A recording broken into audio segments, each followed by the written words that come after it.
digne de fort, louez son nom, que la terre se réjouisse, car le Seigneur règne.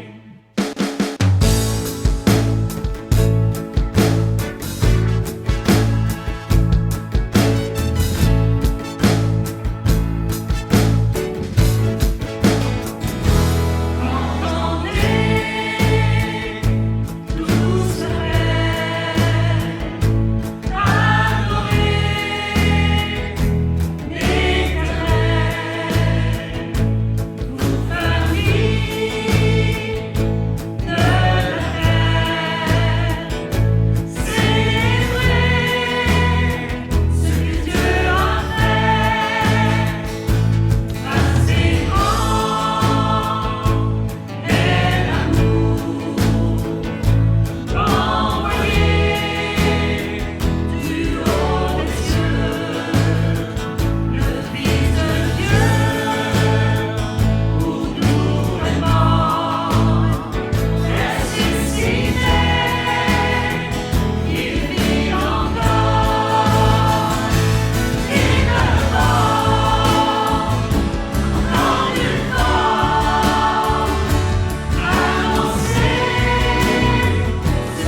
Alors bonjour, bienvenue à l'Église chrétienne de Rosemère. On est dimanche le 7 mars. Bienvenue à cette célébration virtuelle en Zoom. Donc, mon nom est François, je fais partie de l'équipe d'enseignement à l'Église. Ce qu'on vous propose pour les prochains mois, c'est deux séries en parallèle. Il y a une série qui s'appelle « Tester positif pour Jésus » qui a débuté il y a quelques semaines pour faire un jeu de mots avec la COVID. Et on vous offre parallèlement aussi une série dans la lettre de Éphésiens, où moi et Patrice, on va se partager le micro à ce niveau-là. Donc, la lettre de Paul aux croyants en Jésus de la ville d'Éphèse. Pourquoi est-ce qu'on a choisi cette lettre-là? Et qu'est-ce qu'on veut accomplir à travers cette lettre-là? Donc, on va mettre l'emphase sur la thématique de la puissance de Dieu, vue sous différents angles. Donc, la puissance de Dieu pour un monde brisé, c'est comme le titre de la thématique, ou pour un monde en besoin. Et puis, on va voir par la suite la restauration par la puissance de Dieu. On va voir l'adoration, qui est la fondation pour la puissance de Dieu. On va voir un Seigneur glorieux, le modèle de la puissance de Dieu. On va voir aussi la transformation des croyants, qui est le focus de la puissance de Dieu. Une nouvelle communauté, l'Église, par qui la puissance de Dieu se déploie. L'apôtre Paul, sa vie, une démonstration de la puissance de Dieu. La prière, donc un appel à la prière qui est le sentier vers la puissance de Dieu. Et après ça, différentes formes de puissance de Dieu dans les relations dans l'Église, dans la transformation personnelle, dans la vie en tant que croyant dans le monde, dans les relations familiales, les relations entre employés et employeurs, ainsi que la puissance de Dieu pour le combat spirituel. Donc, c'est ce qu'on vous propose dans les prochains mois. Il y a 6 chapitres à l'épître de Paul aux Éphésiens, à 2 interventions par mois. On va avoir un bon 6 mois. Je pense qu'on va aller jusqu'au mois de septembre avec cette série-là. Donc, j'espère que ça vous donne un avant-goût de ce qu'on va vous présenter. Donc, Éphèse, c'est où? On voit ça sur la carte. On est dans la mer Méditerranée. On voit ici la botte de l'Italie, la Grèce qui est dans ce coin-là. Donc, Éphèse est ici, juste, ça fait partie vraiment là, de la Turquie en ce moment. J'ai eu l'occasion de visiter Éphèse dans un voyage missionnaire, il y a quelques années. Et pourquoi est-ce qu'on a choisi d'étudier cette lettre-là? C'est une lettre de confinement. On trouvait que c'était approprié de parler d'une lettre qui a été écrite alors que l'apôtre est en prison, l'apôtre a perdu sa liberté, l'apôtre ne peut pas bouger, l'apôtre est pogné dans sa cellule, peut-être même enchaîné à un soldat romain pour être sûr qu'il ne s'échappe pas. Donc, il y a beaucoup à apprendre de l'attitude de Paul, de ce qu'il a écrit pendant ce moment de confinement. Puis il y a tout un parallèle à faire avec ce qu'on vit en ce moment avec la COVID. L'importance de prendre une lettre dans son ensemble aussi. On veut étudier toute la lettre parce que c'est important de prendre une lettre dans son ensemble. Si je vous envoie une lettre de 6 pages, de 6 chapitres, disons, et puis un matin, vous lisez la page 2, 2 lignes, puis l'autre matin, vous lisez la page 4 en haut, bien, est-ce que vous allez vraiment comprendre ce que je voulais vous communiquer? Pas vraiment. Par contre, c'est un peu ça qu'on fait avec la Bible. On flippe, et puis on arrête, on dit « OK, Dieu, parle-moi un matin ». Puis je ne dis pas que Dieu n'est pas capable de faire ça, là. Mais si on veut bien comprendre l'intention de l'apôtre lorsqu'il écrit une lettre, bien, c'est bon de la lire dans son ensemble, dans son entièreté. Donc, s'il y a 6 chapitres, c'est bon de lire les 6 chapitres, pas un verset de temps en temps sous l'espace de 2 ans. Donc, c'est le bénéfice de prendre une lettre dans son ensemble. On a un but aussi, moi et Patrice, c'est de mieux lire, mieux comprendre, mieux interpréter la Bible, parce qu'on va sur l'Internet et vous y allez vous aussi, et on voit toutes sortes de façons d'interpréter la Bible qui, des fois, nous fait grincher comme les ongles sur un tableau. Donc, vous allez voir à travers la façon qu'on apporte la parole, comment est-ce qu'on lit la Bible, comment est-ce qu'on l'interprète et comment est-ce qu'on peut l'appliquer à nos vies. C'est un de nos buts. Vous allez voir qu'il y a 6 chapitres dans l'Épître aux Éphésiens. Il y a 3 chapitres de fondement où vraiment Paul pose les fondations. Il nous dit c'est quoi le plan de Dieu, il nous parle du salut en Jésus-Christ, il nous parle de notre identité en tant que croyants. Et les 3 derniers chapitres, chapitres 4, 5, 6, il va appliquer, il va parler du comportement qu'on devrait avoir si on a le fondement. Donc, c'est important, ça. C'est important pour vous et moi qui communiquez l'Évangile, qui parlez de la Bible avec vos voisins, vos amis, vos collègues, parce que des fois, on focus tellement sur le comportement. Hein? Tu devrais agir comme ça, comme ça, comme ça, mais on n'a pas bien établi le fondement. Donc, est-ce qu'on peut demander à quelqu'un d'avoir les comportements si on n'a pas d'abord établi le fondement? C'est comme quand on construit une maison. Hein? Il faut mettre les fondations, il faut couler le ciment, il faut attendre qu'il pogne, en bon français, et après ça, on peut construire par-dessus. Mais si on commence à construire la maison alors que le ciment n'est pas pogné, ça ne marche pas, ça ne fait pas quelque chose de solide. Même chose, l'apôtre Paul va passer 3 chapitres à nous expliquer qui on est, c'est quoi le plan de Dieu, c'est quoi le salut en Jésus-Christ. Et après ça, et seulement après, il va parler du comportement. Qu'est-ce qui devrait découler dans notre vie si on a bien saisi les 3 premiers chapitres. Donc, c'est ce qu'on va faire ensemble. Dans mon voyage à Éphèse, quand je suis allé visiter des missionnaires là-bas, c'est ce qu'on voit. Si vous avez l'occasion d'aller à Éphèse un jour, c'est ce qu'on voit. Donc, on voit ce chemin qui va mener jusqu'à l'océan, parce que Éphèse est une ville portuaire. Et on voit ici, ça c'est la bibliothèque. Donc, je l'ai en plus gros plan ici. Donc, Éphèse était une ville extrêmement intellectuelle. On avait une bibliothèque. C'est une ville universitaire, un peu comme Montréal. Montréal, il y a l'Université de Montréal, et puis on a la grande tour de l'université qui est sa bibliothèque, en fait, qui a des archives de plus de centaines d'années là-dedans. Et on a McGill, donc il y a différentes universités à Montréal. Ça ressemble un petit peu à Éphèse. Donc, ce qu'on vit en ce moment à Laval ou à Rosemère, c'est semblable à ce que Paul vivait à Éphèse. Ici, on a l'agora, ou une espèce d'amphithéâtre à ciel ouvert. C'est probablement là où Paul est allé prêcher. On sait que Paul a passé plusieurs années à Éphèse, probablement 2-3 ans. Mais lors de sa première visite, il est allé prêcher là, à cette place-là, qui existe encore 2000 ans après. C'est fou. Lorsqu'on va visiter, lorsqu'on marche dans les marches et on se promène, on s'imagine un peu ce que Paul a vécu lorsqu'il est allé prêcher à cette foule. Et ça l'a causé des émeutes, parce qu'il parlait de choses que les gens n'étaient pas d'accord. Donc, voici ce qui s'est passé. Donc, est-ce qu'on a des agoras, nous? Est-ce qu'on a des places comme ça? Ben oui, le stade olympique ou la place Belle ou le centre Belle, ça fait penser un petit peu à ces places-là où les gens se rassemblent. On avait plein de divinités aussi à Éphèse. Les gens croyaient à peu près n'importe quoi. Ici, on a la divinité de la fertilité. Donc, c'était exposé. On construisait des grosses statues dans la ville pour s'associer à ces divinités-là. Donc, il y avait une pluralité de croyances. Est-ce que c'est différent de nous aujourd'hui? Pas vraiment. Les gens croient beaucoup de choses. Ce n'est pas tous les gens qui adhèrent au christianisme. Je vous dis ça. Pourquoi je vous dis ça? Parce que ce que Paul vivait, ce que Paul a fait face à l'époque, à Éphèse, de 2000 ans, c'est très semblable à ce qu'on vit en ce moment au Québec. Donc, ce qu'il va écrire dans sa lettre peut très bien s'appliquer à ce qu'on vit en ce moment. Donc, voici l'introduction. Il va introduire sa lettre de cette façon-là. Paul, apôtre de Jésus-Christ par la volonté de Dieu.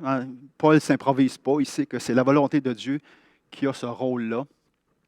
Aux saints qui sont à Éphèse et aux fidèles en Jésus-Christ.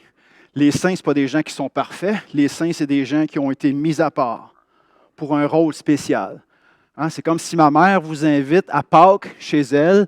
Elle ne va pas vous donner de la vaisselle ordinaire. Elle va servir, elle a un buffet, elle a de la vaisselle spéciale, de la vaisselle consacrée, de la vaisselle sainte, on dirait, parce qu'elle a été mise à part pour un rôle particulier. Donc, nous aussi, en tant qu'hommes et femmes qui croyons en Jésus-Christ, on a été mis à part pour un rôle particulier. Ça ne veut pas dire qu'on est utile juste à Pâques et à Noël, là. Mais ça veut dire qu'on a été mis à part par Dieu pour un rôle particulier pour lui. Donc, quand il dit aux saints qui sont à Éphèse, c'est ça que ça veut dire. Vous avez été mis à part pour Dieu et vous êtes fidèles en Jésus-Christ. Que la grâce et la paix. Si on lit un peu les épîtres de Paul, on va voir que ça revient souvent. C'est une espèce de duo qui revient souvent dans la bouche de Paul. La grâce et la paix. Si vous avez ça dans vos vies, là, vous n'avez pas besoin de grand-chose d'autre.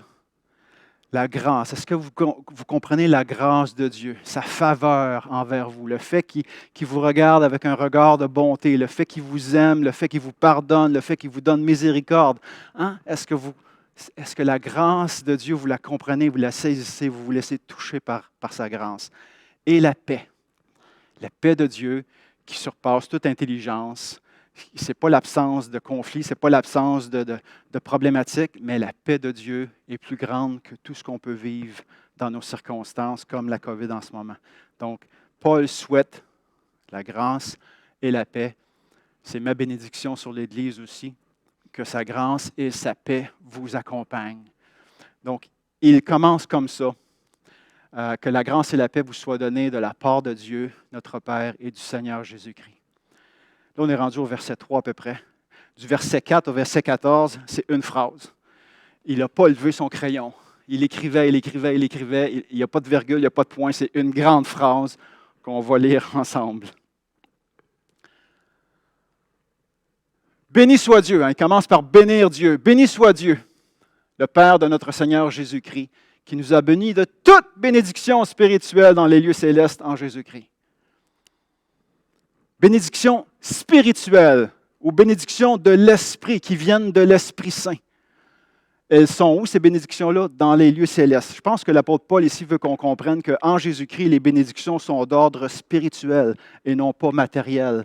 Alors que dans l'Ancien Testament, on avait promis des terres, on avait promis des récoltes abondantes, etc. C'était matériel la bénédiction. Mais en Jésus-Christ, c'est différent. C'est spirituel les bénédictions que nous avons. Et il va les lister dans les prochains versets. En lui, Dieu nous a élus avant la fondation du monde pour que nous soyons saints et irrépréhensibles devant lui, nous ayant prédestinés dans son amour à être ses enfants d'adoption par Jésus-Christ, selon le bon plaisir de sa volonté. Hein? Ça fait plaisir à Dieu ce qui se passe. À la louange de la gloire de sa grâce qu'il nous a accordée en son bien-aimé. Verset 7. En lui, nous avons la rédemption par son sang, la rémission des péchés selon la richesse de sa grâce, que Dieu a répandue abondamment sur nous par toute espèce de sagesse et d'intelligence. Vous voyez comment il écrit avec des superlatifs, des adverbes, il beurre épais, comme on dit.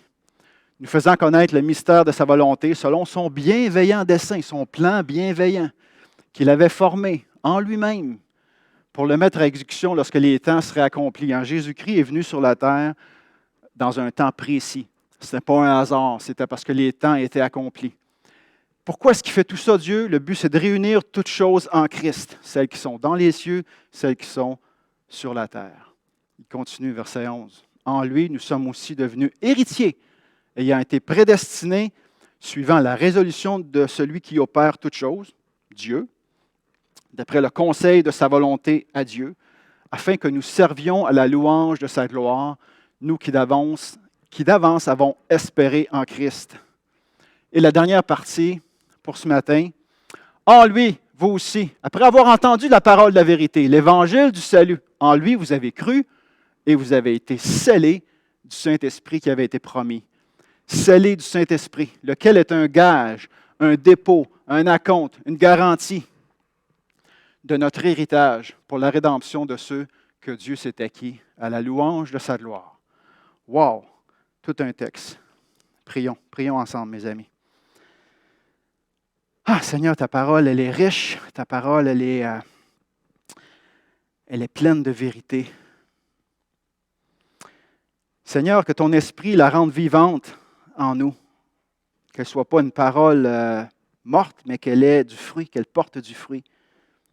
Seigneur, ouvre nos cœurs, ouvre nos entendements, afin que nous recevions ta parole, que nous puissions la comprendre, la mettre en pratique et être transformés par elle. Seigneur, sans l'action de ton Esprit Saint, ce que je dis, ce n'est que du vent ce matin. Donc, je m'en remets complètement à toi. Au nom de Jésus. Amen.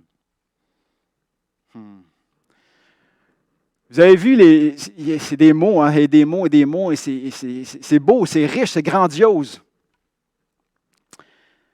Avant de disséquer, si vous me permettez, ou de porter 4 regards différents sur la lettre, sur ce qu'on vient de lire, il y a 2 choses d'abord qui m'interpellent lorsque je lis la lettre de Paul. D'abord, je suis interpellé par le fait qu'il écrit une lettre. Hein, Paul est confiné dans une prison, il n'y a pas de contact, il a perdu sa liberté, Et il prend la peine d'écrire une lettre pour ses amis qui sont à Éphèse. Et c'est une lettre circulaire, ce n'était pas juste pour Éphèse, mais la lettre circulait parmi plusieurs églises dans cette région-là, donc Laodicée et puis d'autres. Donc, il a voulu rester connecté.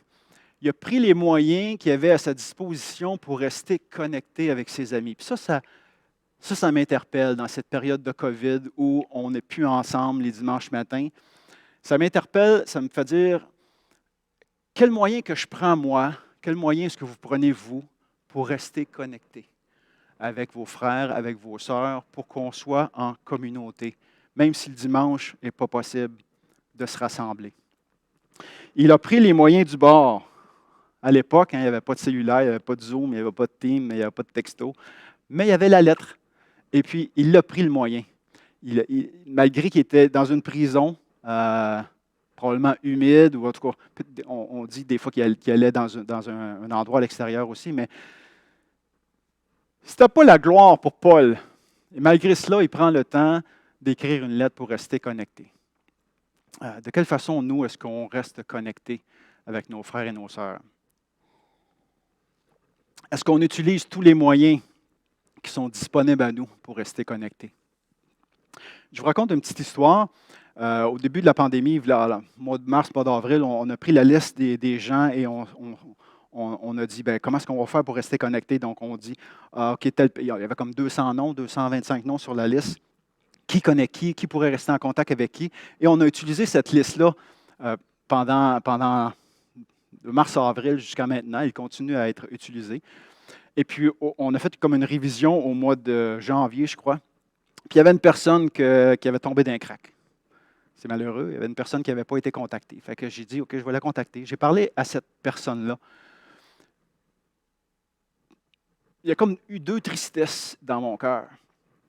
De un, je me suis dit, Colin, on est une communauté, on est une famille. Hein, l'image de la famille est ce qui est le plus utilisé par Paul pour parler de l'Église. Il y a le corps humain qui est utilisé beaucoup aussi, mais l'image de la famille est quelque chose qui est développé par Paul. C'est l'image principale du Nouveau Testament pour parler de l'Église, pour parler de la communauté. Puis je me dis, il n'y a personne de la famille qui a contacté cette personne-là pendant 9 mois, pendant 10 mois. Je me suis dit, wow, c'est ça. C'est pas ça. Hein? C'est pas de même que c'est supposé de se passer. C'est pas ça une famille normale. Il y a des familles dysfonctionnelles qui ne se parlent plus, mais c'est pas ça le modèle. Hein? Le modèle, c'est d'une famille où je crois que Dieu veut tisser des relations serrées. Dans une église, dans une communauté, Dieu veut qu'on soit une famille avec des relations serrées. Fait que je me suis dit, comment ça se fait qu'il n'y a personne qui a contacté cette personne-là? Et j'en prends aussi une part de responsabilité en faisant partie du leadership, mais je vous invite tout le monde à vous poser la question, comment ça se fait qu'il n'y a personne qui a contacté cette personne-là? Là, vous allez dire, moi, je ne la connais peut-être pas, ta personne, puis vous avez raison. On ne se connaît pas toutes au même niveau. Mais j'ai la vision que ce serait plus facile si on était toutes regroupés, si l'Église était regroupée en petits groupes de 10, en petits groupes de 12, en petits groupes de 15. Et puis là, il y aurait une responsabilité partagée de prendre soin les uns des autres à l'intérieur d'un petit groupe. Parce que c'est difficile de faire le suivi de 225 personnes, vous êtes d'accord avec moi?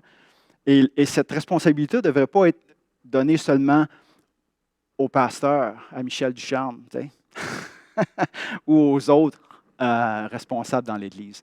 J'ai cette vision, je vous la partage. Je vois l'Église de Rosemère séparée en petits groupes de 10, où on va prendre soin les uns des autres et on va vivre comme une famille proche, tissée serrée, où on peut vivre tous les uns les autres dans la Bible. Vous savez, aimez-vous les uns les autres, priez les uns pour les autres, encouragez-vous les uns pour les autres, supportez-vous les uns les autres, encouragez-vous, etc., édifiez-vous, où on pourrait vivre ça ensemble. Donc, j'ai cette vision.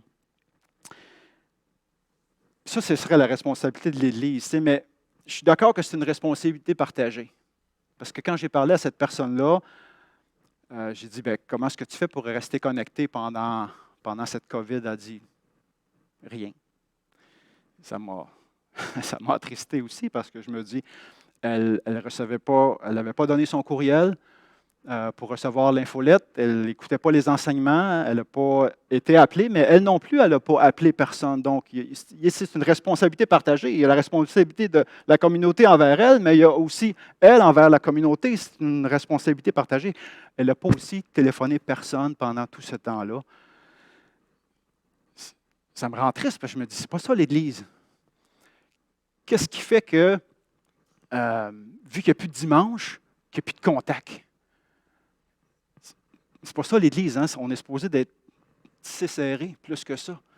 Fait que si sa compréhension, c'est que l'Église, c'est ce qui se passe le dimanche entre 10 et midi, puis si tu enlèves ça, il ne reste plus rien, il y a quelque chose qui ne fonctionne pas dans cette compréhension-là. Ce n'est pas du tout ça que Dieu avait l'intention lorsqu'il a créé l'Église en tant que famille.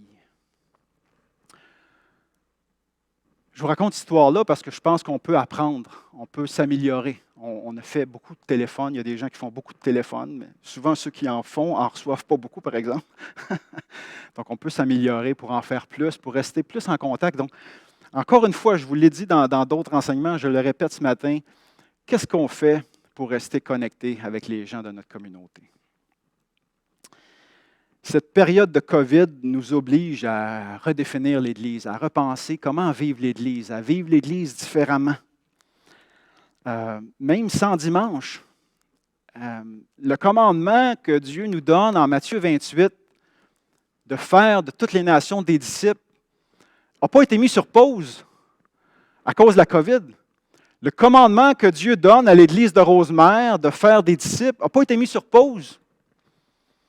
Donc, comment est-ce qu'on va faire pour continuer? Malgré. Peut-être qu'on ne pourra pas se rassembler à 200 ici pendant encore un an, même avec les vaccins et tout ça. Qu'est-ce qu'on va faire comme Église pour rester connecté et faire des disciples? Je donne l'exemple de la Chine. La Chine, pendant des années et des années, a été persécutée et l'Église de Chine ne pouvait pas se rassembler, comme nous en ce moment. Mais ils ont trouvé d'autres moyens. Ils se sont rassemblés dans l'Église souterraine, puis ils ont créé des petits groupes clandestins. Et puis l'Église, les croyants en Chine, on les compte par des millions de personnes en ce moment. Donc l'Église a été créative. Ça, c'était mon premier point. Écoutez, je n'ai pas commencé encore. On est juste dans l'introduction. Ça, c'est la première chose qui m'interpellait. C'est que Paul écrit une lettre. Paul fait quelque chose pour rester connecté. Deuxième chose qui m'interpelle quand je lis ça, vous avez vu les mots qui sont utilisés dans sa lettre.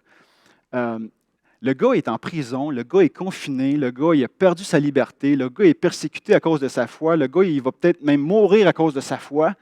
Et qu'est-ce qu'on sent lorsqu'on lit cette lettre-là? Est-ce qu'on sent qu'il s'apitoie sur soi-même?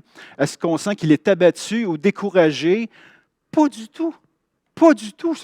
Je lis ça et je me dis, mais son corps est confiné, mais son esprit en contact avec l'Esprit Saint, il n'est pas confiné pour 2 secondes et quart. Son esprit en contact avec l'Esprit Saint, il est libre. Il pense des grandes choses, des choses grandioses sur Dieu. Hein? Il pense à Dieu, ce que Dieu a fait avant la fondation du monde. Il pense à tout le salut manifesté en Jésus-Christ. Son esprit voyage, même si son corps est pogné dans une cellule. Je me dis, wow! C'est pour nous ça aussi. Malgré le confinement dans nos corps, nos esprits, en contact avec l'Esprit Saint, peut penser des choses grandioses, peut penser des choses libres. Wow! J'ai aimé ça. Son corps est limité, mais son esprit voyage jusqu'avant la fondation, jusqu'avant la création de la terre. Il médite sur le plan de match de Dieu depuis le début des temps. Puis ici qu'il est en prison, mais il dit Dieu n'a pas pris une pause dans son œuvre. Même si lui est en prison, puis même si nous aujourd'hui on est confinés, on est comme en prison dans nos maisons, Dieu n'a pas pris une pause. Dieu continue à œuvrer. Est-ce que tu crois cela? Hein? J'étais élevé, j'étais édifié, j'étais nourri, construit en lisant cela. Le gars est en prison, mais son esprit n'est pas limité. Wow, il explose en grandiose. Puis là, tu me diras peut-être, bien ça c'est Paul. Puis Paul, c'est un héros de la foi. Moi, je ne suis pas comme ça. Non. Ça, c'est faux, ce raisonnement-là. Paul a passé sa vie à nous faire comprendre que l'Esprit qui avait ressuscité Jésus-Christ habite en nous aussi. Puis que ce qui se passe dans ce Paul confiné qui pense ses pensées grandioses, c'est possible pour nous aussi quand on branche notre esprit à l'Esprit Saint. Wow, c'est ça que je veux vous dire. Je crois que le Saint-Esprit peut nous élever à penser ces pensées-là. Vous ne me croyez peut-être pas quand je vous dis que c'est disponible pour nous, mais regardez Nelson Mandela. 27 ans en prison. Est-ce qu'il a passé son temps à planifier sa vengeance? Non. Il a passé son temps à vouloir pardonner ceux qui l'avaient mis en prison et à quoi faire quand il sera sorti de prison pour reconstruire l'Afrique du Sud. C'est pas il y a 2000 ans, ça, là. C'est il y a quelques années, Nelson Mandela. Il a été capable de se brancher sur l'Esprit Saint. C'est possible pour nous aussi. C'est l'exemple de Paul, c'est l'exemple de Nelson Mandela. Toi, qui m'écoutes, quelle est la lettre que les gens lisent en ce moment de ta vie? Qu'est-ce que tu transmets avec cette COVID? Je t'invite à vraiment te brancher sur le Saint-Esprit pour te laisser élever par lui. Ça, c'était l'introduction. 4 regards. J'aimerais qu'on regarde les versets qu'on a vus en 4 regards. Le regard, le plan de match de Dieu, le regard de la gloire du Père, le regard de en Jésus et le regard de mon identité. Donc, allons-y. Peut-être que je vais dépasser un peu mon temps aujourd'hui. Désolé. Le plan de match de Dieu. J'ai rassemblé les versets qui nous parlent du plan de match de Dieu. Avant la fondation du monde. On voit que Dieu a commencé à penser à ça avant même que l'univers soit créé. Donc, c'est le Dieu avec qui on deal en ce moment. Façon de parler. C'est le Dieu avec qui on est en relation. C'est un Dieu qui est présent avant même que l'univers soit créé. Puis il a commencé à penser, puis ça y ferait plaisir. Hein, c'est selon le bon plaisir de sa volonté. Qu'est-ce qu'il veut faire, Dieu? Il veut aussi nous faire connaître son mystère. En Jésus-Christ, tout son plan de match, parce qu'il y a un dessein bienveillant. C'est le genre de Dieu qu'on est en relation. C'est un bon Dieu, c'est un Dieu bienveillant. Il met à exécution lorsque les temps seraient accomplis. Ce n'est pas par hasard que Jésus-Christ est venu à ce moment-là de l'histoire. Hein. Tout était prévu d'avance. Donc, on a un Dieu complètement puissant, complètement capable, qui pense des choses bienveillantes pour sa création avant même qu'elle soit créée. Donc, ça ne rentre pas dans nos cervelles, je vous le dis. Là, ça ne rentre pas dans nos cervelles, ce genre de vérité-là. C'est trop grand. Mais c'est ce que Paul pense dans sa prison, alors qu'il est enchaîné. Imaginez. Wow! Il veut réunir toutes choses en Jésus-Christ. C'est quoi ce que Dieu fait? Il veut réunir toutes choses en Jésus-Christ, suivant la résolution de celui qui opère toutes choses. Donc, on parle de Dieu encore une fois. Réunir, ça m'a touché. Réunir toutes choses en Christ. Je regarde le plan de match de Dieu et puis je suis comme émerveillé. Je vous donne un exemple. J'écoutais les nouvelles il y a une semaine à peu près, où je regardais la façon que un rover qui s'appelle Persévérance, a pu être posé sur la planète Mars. Et puis là, tous les gens de la NASA étaient excités là, parce que les dernières 7 minutes sont cruciales parce qu'il faut que la navette rentre dans l'atmosphère de Mars à un angle bien, bien précis. Parce que si elle rentre trop aiguë, elle rebondit. Puis si elle rentre trop flat, ben elle ne rentrera jamais, puis elle va brûler. Donc, ça prend un angle très, très précis. Puis après ça, ben, ça prend un parachute, puis ça prend des propulseurs. On est à 250 millions de kilomètres. À 200, puis ça, c'est une moyenne. Des fois, Mars va jusqu'à 400 millions de kilomètres de la Terre parce qu'on n'a pas tout à fait la même axe. Je regardais ça, puis j'étais émerveillé. Quelle prouesse technologique qu'on envoie une sonde au mois de juillet et elle atterrit 7 mois après à 250 kilomètres. Et là, c'est une Québécoise qui va diriger le petit bidule, le petit rover qui s'appelle Persévérance. Elle s'appelle Farah Alibé. Et puis le signal à la vitesse de la lumière, c'est 300 000 km à seconde. Zoup! C'est vite la vitesse de la lumière. Mais ça prend 11 minutes le signal de se rendre et 11 minutes pour qu'il revienne. Puis elle va diriger son petit bidule à partir de la Terre.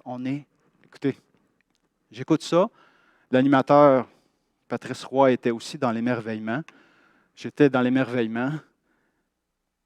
Puis quand je regarde le plan de Dieu, qui, d'une distance lointaine, a planifié l'atterrissage de Jésus-Christ sur la planète Terre à 250 millions de milliards de kilomètres. Avant même que le monde soit créé, Dieu a planifié cela. Quelle prouesse!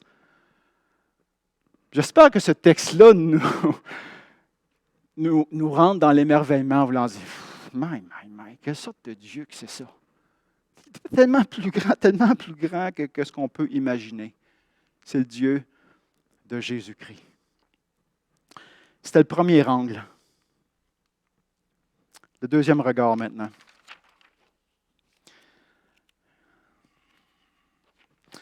Non, j'ai oublié un morceau.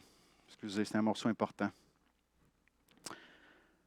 En plus de l'émerveillement, le but de Jésus, qu'est-ce que Dieu fait dans le ciel? Tiens, est-ce que Dieu est assis sur un nuage puis il attend le temps passer? Non, il travaille. Il veut réunir toutes choses en Jésus-Christ. C'est ça son but. C'est ça que Dieu fait. C'est ça qu'il a commencé à faire, c'est ça qu'il fait et c'est ça qu'il fera et il l'amènera à l'accomplissement. Mais ça veut dire quoi, se réunir toutes choses en Christ? Tout ce qui est dans le ciel et tout ce qui est sur la terre. Et le mot « réunir » est important ici parce que ce n'est pas juste de rassembler comme je rassemble des billes dans un sac. C'est réunir sous l'autorité de. Donc, c'est réunir sous le règne de Christ. Voici ce que ça veut dire. Voici ce que Dieu veut faire. Et là, je me suis mis à penser à tout ce qui peut nous diviser et tout ce que Dieu veut réunir en Christ. Les blancs, les noirs, les jaunes, les rouges. Dieu veut réunir tout cela en Christ. Les riches, les pauvres, les itinérants, les milliardaires. Dieu veut réunir tout ça en Christ. Le nord, le sud, les communistes, les socialistes, les capitalistes, réunir. Les pro-Trump, les anti-Trump, réunir. Les pro-masques, les anti-masques, réunir. Les pro-vaccins, les anti-vaccins, réunir sous le règne de Christ. Les chrétiens libéraux, les plus fondamentalistes, réunir. Ce mot-là est clé. Réunir. Les évangéliques, les protestants, les catholiques, les orthodoxes, réunir sous le règne de Christ. Les gens de la ville, les gens de la campagne, réunir. Les enfants avec les parents, réunir. Les vivants avec les morts, réunir. L'Église sur terre, l'Église sur ciel, Greenpeace, les pollueurs, réunir tout le monde sous le règne de Christ. L'ADQ, le Parti québécois, Québec solidaire. Réunir. Ça, c'est une drive. C'est quelque chose qui devrait nous pousser, nous driver. Réunir. On chante un chant à Noël. Il suffit d'un enfant ce soir pour unir le ciel et la terre. Réunir. C'est ça que Dieu fait. C'est ça que Dieu fait. Est-ce qu'on est prêt à collaborer avec Dieu pour réunir au lieu de diviser? Deuxième regard. Wow! Je ne me souviens plus à quelle heure j'ai commencé, mais je pense que je vais déborder. Rapidement, la gloire du Père. J'ai été frappé de voir que dans ce texte-là, il y a 3 répétitions. Verset 6, verset 12, verset 14. À la louange de la gloire de sa grâce, verset 12. À la louange de sa gloire, verset 14. À la louange de sa gloire. Quand il y a une répétition, ça veut dire hey. Porte attention, c'est important. Paul écrit tout ce texte grandiose pour nous amener à la louange de la gloire de Dieu. Wow! Dieu commande, Dieu ordonne sa louange, son adoration. Quelle sorte de Dieu narcissique que c'est ça, hein? Vous allez m'adorer. Si Dieu est Dieu et qu'il ne commandait pas l'adoration, ben, il ne serait pas Dieu. Mais si Dieu est Dieu, il a tout le droit de commander notre adoration. Parce qu'il est Dieu, parce qu'il est parfait et parce que ça nous nourrit, ça nous construit aussi d'adorer Dieu. Vous savez, on fait face des fois à des leaders politiques et on est allergique à quelqu'un qui commande l'adoration parce qu'on voit, humainement parlant, qu'on voit un Hitler en Allemagne, on voit un Mao Zedong en Chine ou un Staline en URSS ou un Nicolae Ceausescu en Roumanie ou un Kim Jong-un en Corée du Nord. C'est des gens qui font ériger des statues, on invente des chansons pour que les peuples les adorent. Puis on regarde ça et on dit « Ugh. » Mais Dieu est Dieu. Et Dieu dépasse tous ces leaders politiques qui font ça pour de la vanité. Mais Dieu est parfait. Il n'y a pas de vanité en lui. Alors, à la louange de sa gloire. Donc, moi, dans ma vie chrétienne, est-ce que j'ai ce mode de vie de louer Dieu? Hein? Est-ce que je prends du temps dans mon quotidien pour louer Dieu? Je peux m'aider avec de la musique chrétienne, avec des podcasts, avec toutes sortes de choses, des CD, de la belle musique, mais développons cette habitude quotidienne à laisser de la place à la louange. La louange, d'exprimer, de nommer les attributs de Dieu. Louer Dieu. Ça, c'est le deuxième angle que j'ai vu dans le texte. La gloire de Dieu aussi, c'est que c'est sa gloire à lui, ce n'est pas la gloire à François, ce n'est pas la gloire à l'Église, ce n'est pas la gloire à un parti quelconque, ce n'est pas la gloire à un leader quelconque. On est appelé à l'humilité ici. Ce n'est pas la gloire à mon opinion qui doit prévaloir, non, c'est travailler pour la gloire de Dieu. Et ça, c'est un appel à l'humilité quant à moi. C'est qu'on devrait toujours avoir cette petite voix. Est-ce que ce que je suis en train de dire, de faire, de penser, est-ce que ça honore Dieu ou bien ça honore moi-même puis mon nombril? La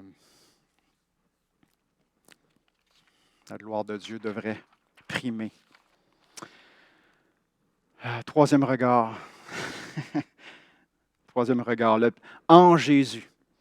En Jésus. Il y a cette répétition. Écoutez, si je vous envoie une lettre et puis en 14 lignes, je répète 10 fois la même affaire, vous allez dire, hey, François, passe un autre appel. Mais c'est exactement ça que Paul fait quand il écrit ces 14 premiers versets. Regardons. Nous sommes fidèles en Jésus-Christ. Toute bénédiction spirituelle dans les lieux célestes en Christ. C'est en lui que nous avons été élus. C'est sa grâce qui nous a accordé en son bien-aimé. C'est en lui que nous avons la rédemption. Veut réunir toutes choses en Christ. En lui, nous sommes héritiers. En lui, nous espérons. En lui, on a entendu. En lui, nous avons cru. En lui, nous sommes scellés. Est-ce qu'on comprend quelque chose ici, là? Que c'est en Jésus, en Christ, en son bien-aimé. C'est le plan de match de Dieu. Il n'y a pas un deuxième plan de match. Il met tous ses billes dans le même panier.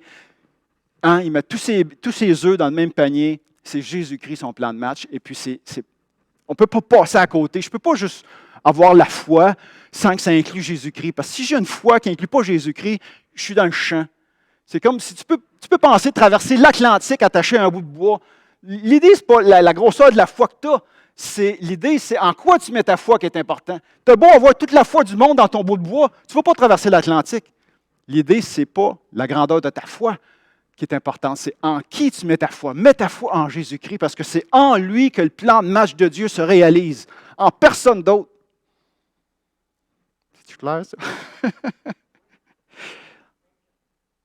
C'est en Jésus. Puis ça devrait affecter notre témoignage. Quand je parle à mes voisins, à mes amis, à mes collègues du travail, si je leur dis « je crois en Dieu », excusez-moi, là, mais ça ne veut rien dire. 90% des gens sur la planète croient en Dieu. Qui est Dieu, par contre? Au lieu de dire « je crois en Dieu », je pourrais dire « je suis chrétien » ou « j'aime Jésus » ou « je suis Jésus ». C'est déjà plus précis. Cette semaine, ma collègue de travail, son mari, 52 ans, tout jeune, se ramasse à l'hôpital un soir, 2 embolies pulmonaires majeures. Elle n'a même pas pu l'accompagner à cause de la COVID, mais elle a su qu'on lui a dit, lorsqu'il est rentré à l'hôpital, qu'il y avait une chance sur 2 de mourir. Ouf! Puis là, elle ne pouvait pas participer au meeting. On avait un meeting. Elle disait, écoutez, voici aux gens qui sont plus proches. Là, on avait tout un meeting national cette semaine, mais aux gens qui sont plus proches, les gens du Québec, elle nous a partagé ça.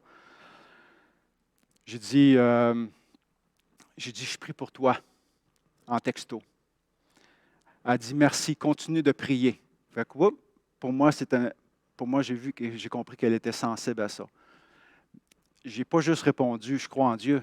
J'ai répondu, je prie notre Seigneur Jésus-Christ de vous donner sa paix. Pour moi, quand je vois un texte comme ça, je ne peux pas juste dire je crois en Dieu. Il faut que je dise que je crois en Jésus-Christ. Parce que c'est en Jésus-Christ que ça se passe.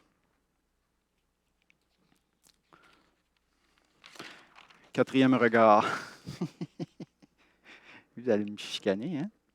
Mon identité. Il y a un regard dans ce texte-là où on devrait être construit dans notre identité comme chrétien. J'ai lu ce livre-là, je ne sais pas, 20 ans, 25 ans. Il est traduit en français aussi. Je vous le recommande beaucoup. Victory over the darkness, donc victoire sur le monde des ténèbres. Puis on voit que c'est une personne qui se lève, une personne penchée qui se lève. Donc, qui suis-je en Jésus-Christ?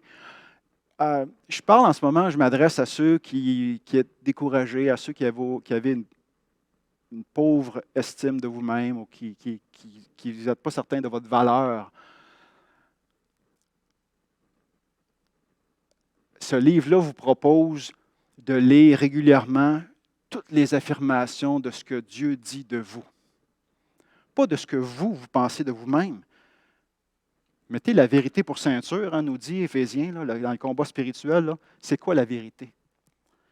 C'est tout ce que Dieu dit de vous. Alors, il a rassemblé tous les textes de toutes les épîtres. Aujourd'hui, on se concentre juste sur Éphésiens. Qu'est-ce que Dieu dit de vous? Vous êtes saints. Vous êtes élus.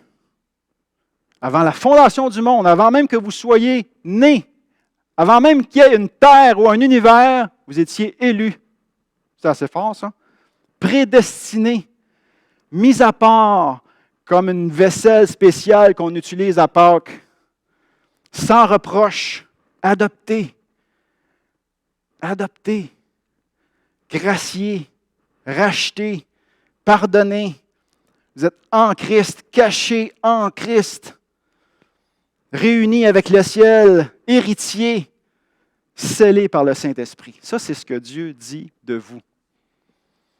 Donc, ma prescription médicale pour vous, si vous allez chez le médecin et vous avez une infection, il va vous donner de l'amoxicilline 2 fois par jour, à prendre avec le repas, et 10 jours.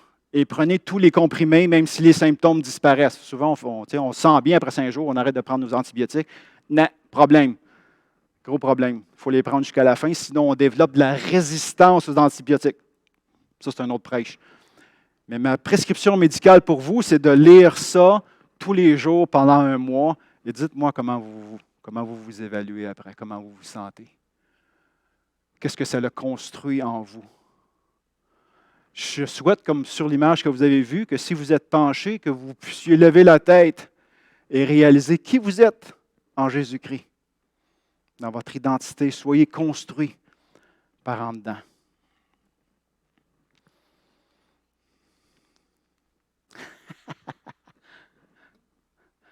J'ai pensé à ça, j'aime beaucoup. Il y a un petit morceau dans ce film-là. C'est Le Roi Lion en passant, pour ceux qui ne l'ont pas vu. Là.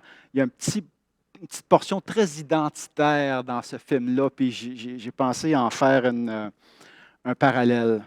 Vous savez, le singe ici, il est là depuis le début. C'est lui qui prend le bébé lion, Simba, et qui l'élève au début. Il le consacre au cycle, le cycle of life, le cycle de la vie.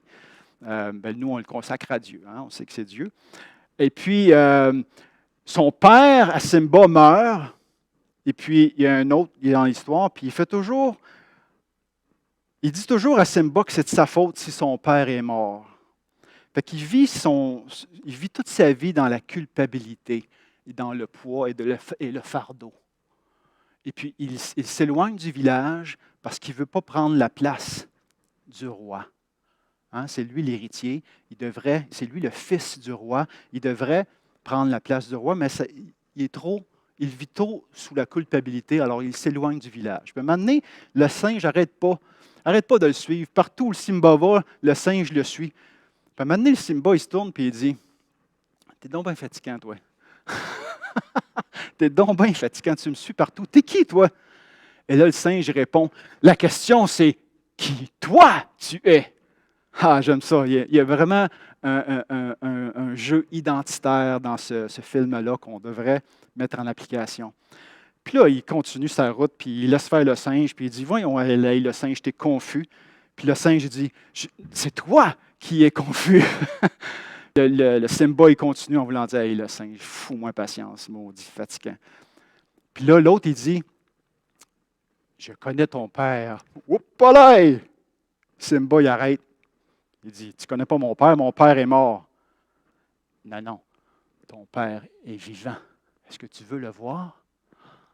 Là, là il est troublé, Simba. Là.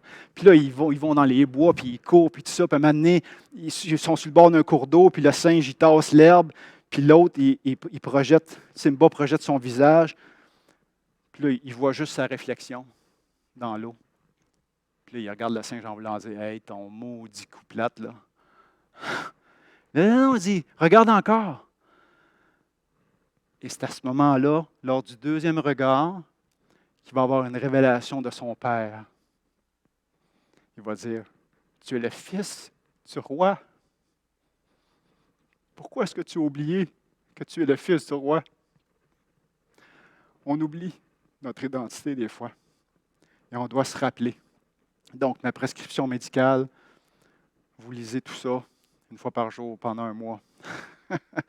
Et vous allez vous rappeler qui vous êtes en tant que chrétien. Bon, je vais arrêter. Amen. Prions ensemble. Prions ensemble. Ah, Seigneur, que ce texte riche et beau nous enseigne, Seigneur, d'abord de rester connectés, de trouver tous les moyens à notre disposition pour rester connectés. Deuxièmement, Seigneur, que notre esprit se branche à ton esprit pour qu'on puisse, malgré notre corps emprisonné, avoir des pensées grandioses. Saint-Esprit, remplis-nous pour qu'on ait les pensées de Jésus-Christ qui nous habitent. Oh oui, Seigneur, on a besoin de toi. Ah, Seigneur, qu'on puisse être émerveillé en face de ton plan de match que tu as pensé depuis le début des temps, avant même que la création soit créée. Ah, Seigneur, donne-nous de te louer, toujours, à chaque jour. Donne-nous de comprendre, Seigneur, que tout se passe en Christ. Finalement, Seigneur, aide-nous à comprendre notre identité. Qui on est en toi? Qu'est-ce que tu déclares sur moi? François, Michel, Manon, Sylvain, Béatrice, Manon, tout le monde. Qu'est-ce que Dieu déclare sur moi et qu'on lève la tête?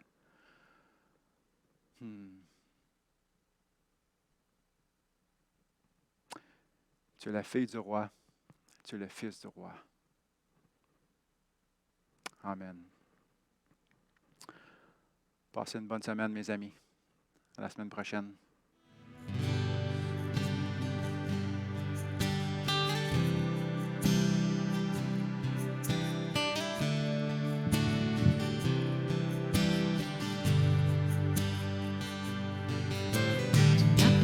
Attendu que je vienne à toi, mais tu as revêtu notre humanité.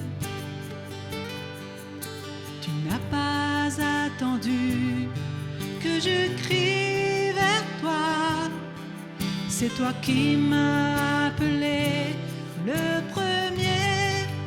reçois ma reconnaissance. Jésus, ma reconnaissance pour la croix, ma reconnaissance. Jésus, pour ta venue, ton amour, ton salut, reçois ma reconnaissance. Jésus, ma reconnaissance pour la croix, ma reconnaissance. Jésus, pour ta venue, ton amour, ton salut.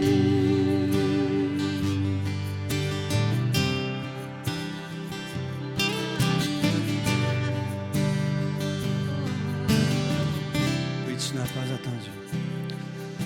Tu n'as pas attendu que je vienne à toi, mais tu as revêtu notre humanité. Tu n'as pas attendu que je crie vers toi. C'est toi qui m'as appelé le premier. Reçois ma reconnaissance. Jésus, ma reconnaissance pour la croix, ma reconnaissance. Jésus, pour ta venue, ton amour, ton salut, ma reconnaissance. Jésus, ma reconnaissance pour la croix, ma reconnaissance. Jésus, pour ta venue, ton amour, ton salut, Ma reconnaissance. ma reconnaissance. Jésus, ma reconnaissance pour la croix, ma reconnaissance. Jésus,